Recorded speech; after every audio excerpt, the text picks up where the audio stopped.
Understanding at First Glance, a guide for English language learners. Hello, everyone. Welcome to our English learning series. Today, we're going to explore a very interesting English phrase, at first glance. This phrase is commonly used in both spoken and written English, and understanding it can really help you in comprehending and expressing complex thoughts. So, let's dive in and discover the nuances of this phrase. At first glance refers to the very first impression or understanding of something before taking a closer look. It's often used when an initial observation or feeling is subject to change upon deeper examination.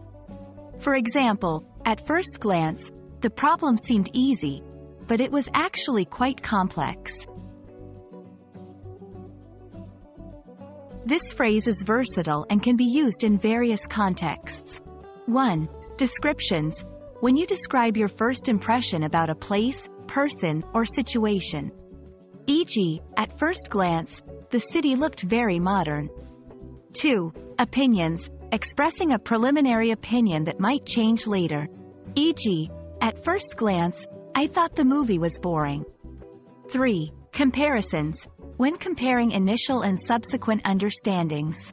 E.g., the painting looks simple at first glance, but there's a lot of detail.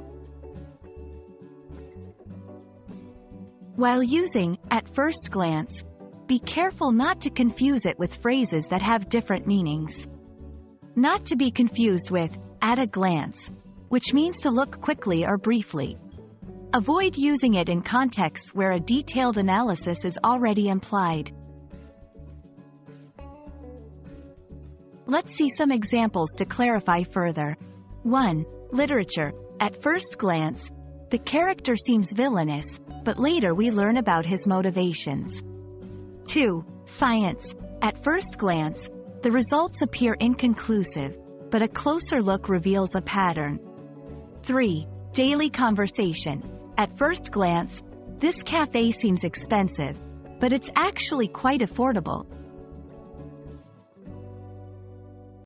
I hope this video has helped clarify the meaning and usage of at first glance.